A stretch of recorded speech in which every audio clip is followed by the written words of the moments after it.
Trendsresearch.com is the excellent website. I suggest you subscribe. It is invaluable information. Trendsresearch.com. Gerald Celente is our guest all the way to the end of the next hour. We'll have open phones next hour after we have some more time to talk with Gerald. We're having a few breakups via our video connection, but we're very honored to have him. Here's some really bad news.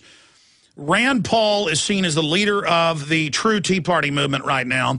They've pulled out the stops. They had a video feed where he couldn't hear them with a 2-second delay. And they said, do you support repealing the Civil Rights Act? And he said, yes, yes, I can't hear you. Yes, I can hear you now. And then he said, no, I don't agree with getting rid of it. Now, that's a quote. Then they took his yes, yes, now I can hear you. He was having problems just like Gerald is with the connection. And they ran with the headline, he wants to get rid of the Civil Rights Act, and that was a national hoax.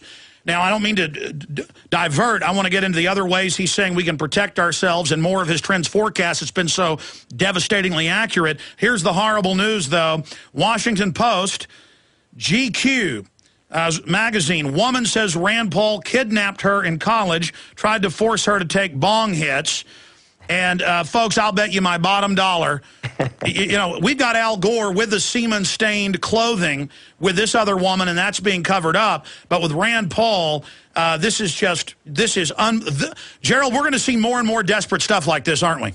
Yeah, that sounds like a story they could have ran about me, and it might have been true. Oh, boy. You know what? This interview is so important with Gerald. We're now going to just go to regular phone line with him and get his take on this while we're reconnecting. Skype's a wonderful technology. You can have him up there in clear living color for the video viewers at prisonplanet.tv, but we're having a problem, so we're going to go to phone line now.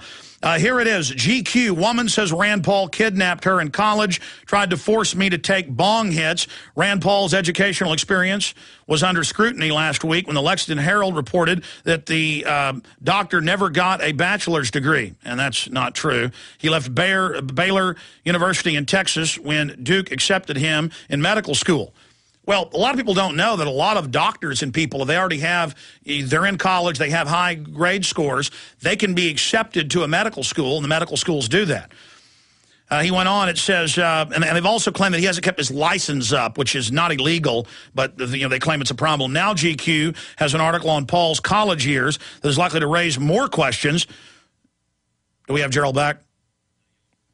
The strangest episode of Paul's time at Baylor occurred one afternoon in '83, so they're reporting it as if it's true, although memories about all these events are understandably a bit hazy, so the date might be slightly off when he was a Nose brother, a fellow member of a secret society. And so now they're spinning being in a regular fraternity as a secret society, just all crafted to make his base hate him. A fellow member of a secret society, Nose Brotherhood, paid a visit to a female student who was one of Paul's teammates at the Baylor swim team. According to this woman, who requested anonymity, oh, that's another big red flag, because of her current job as a clinical psychologist. Oh, give me a break, another one of those people. He said, Rand came to my house, knocked on my door, and then blindfolded me, tied me up, and put me in the car. They took me to their apartment and tried to force me to take bong hits. They've been smoking pot. After the woman refused to smoke with them, Paul and his friend put her back in the car and drove her to the countryside over Waco, where they stopped near a creek. They told me that their god was Aqua Buddha and that they needed to bow down and worship him, the woman recalls. They blindfolded me and made me bow down to Aqua Buddha in the creek. I had to say I worshipped Aqua Buddha. This looks like it's been made up and written, tailored, secret societies, Aqua Buddha, bong hits, like it was tailor-made with some woman who won't even say who she is. This is desperate type activity, ladies and gentlemen.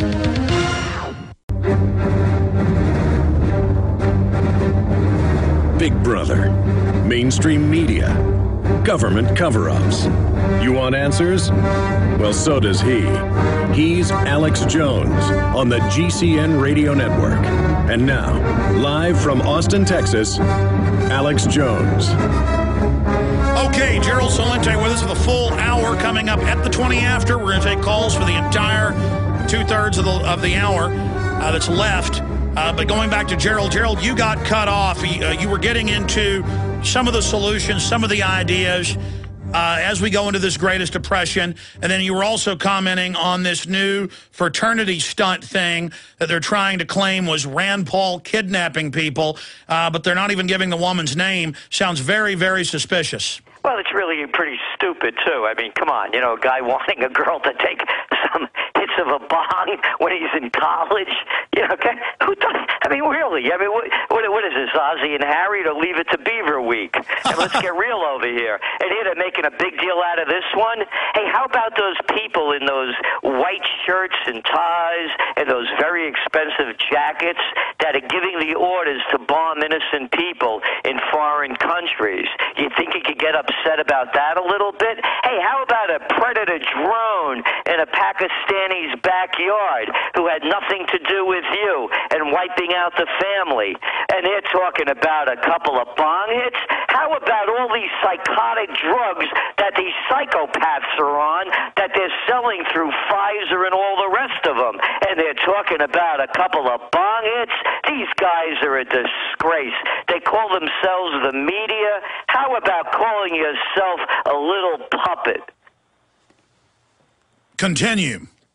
Well, what we're saying here, Alex, is that when the elections come up in November, there's not going to be any change yet, because going to the Republicans from the Democrats it's a two-headed one-party system. People ask me, who would I vote for? And I say, on the social issues in terms of the environment, clean food, and those kind of things, I would vote for Ralph Nader. On terms of the economy, not becoming involved in foreign entanglements, a Ron Paul. And that's what this country is looking for. Not they talk about centrist parties. We don't have centrist parties. We have radical fascist parties. Here's an example. You know that wonderful little story that came out last week about in Portland, Oregon, how they closed down a 7-year-old's lemonade stand? Yes, I did see that report. Well, listen to the language. This is from the guy who we pay money to, taxpayers, Joe Kawaguchi, environmental health inspector. He said, we have to put the public's health first.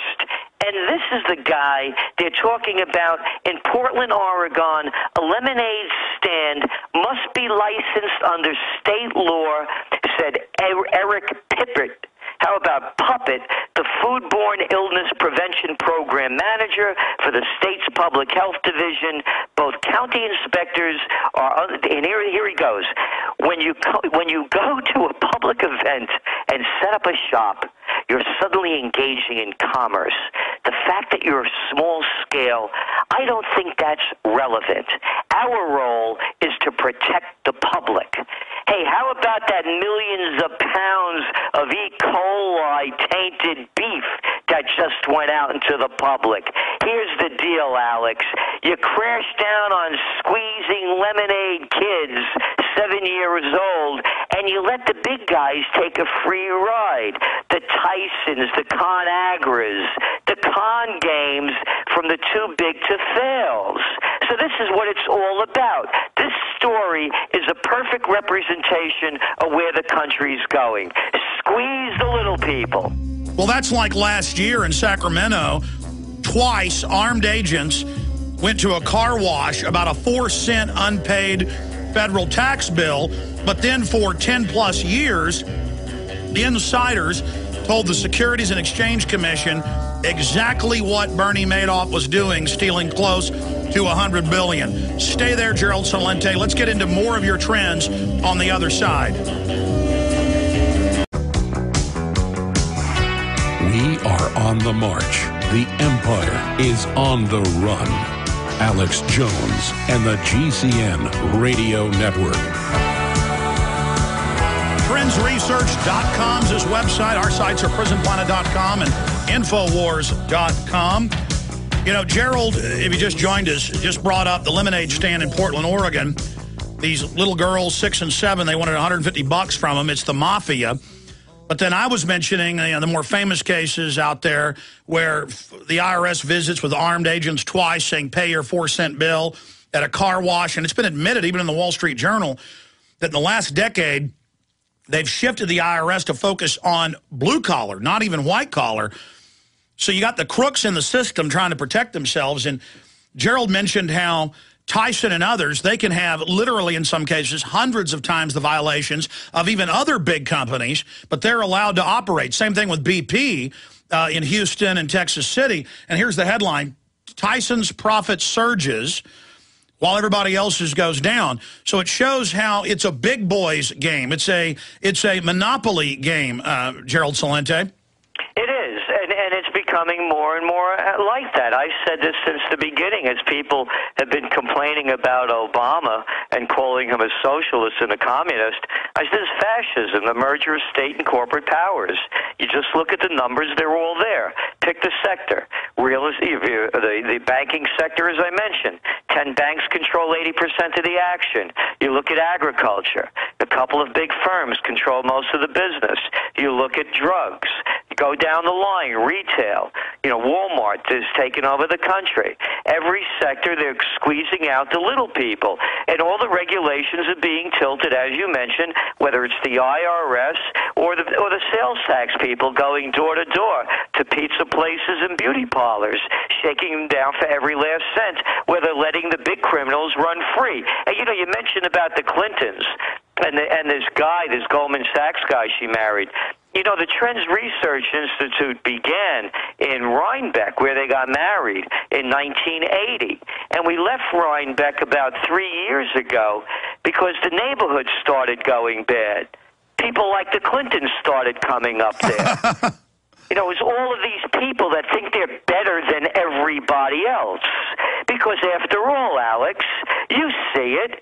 Any place they arrive in a foreign country, they're waving from the top of their jumbo jet, and by the time they get to the down the gangplank, they have bowing dignitaries and a red carpet rolled out. I'm not kidding you. We left Rhinebeck because the place got a bit too white for me. And it was all of these arrogant people, the kind, that go to the Hamptons, started finding a different location, that was north in the country. And these are the people, it's on and on again, that they actually believe that they're entitled. And it's just like Michelle Obama going to Spain. How could anybody with any dignity put on such a spectacle like that? If you're going to go on a vacation, do it quietly rather than disrupting everything around you. And they demanded that entire beaches be shut down so she could frolic around with her girls. This is the new royalty. But the good news is Barry Soetoro, a.k.a. Barack Obama, has the lowest approval rating now of any president in history at this point, and they're in free fall. Get into your forecast, because you accurately said you'll start seeing entire police forces disband. I see that every day in smaller forces. Larger forces, like out in Oakland, they announced we're going to respond to armed robbery, to car theft, to home invasion. We're hearing they're not going to fix the sidewalks. So they're raising the taxes as all of the basic services are being removed or restricted, and they're slapping toll roads on major roads to give the profits to foreign offshore corporations. And they just think this gravy train's going to go on forever, and now they want to start a new war that'll further bankrupt us, and now they're having to admit we're going into a depression, and you've said you see it really breaking out by the end of this year. How do you see the dominoes falling? It looks as a currency crisis to us. That's what we're looking at. But again, there are so many wild cards. For example, in September, if the United States and its flunky allies begin to board or attempt to board Iranian ships, that could be the kind of thing that really throws the world economy into a death spiral. Look what's going on right now. Again, these are the things that you can't predict. What's going on in Russia with this horrible heat wave and really the destruction of so much of its wheat crop. And then you look in what's going on in a lot of Asia, particularly Pakistan, with all of these floods.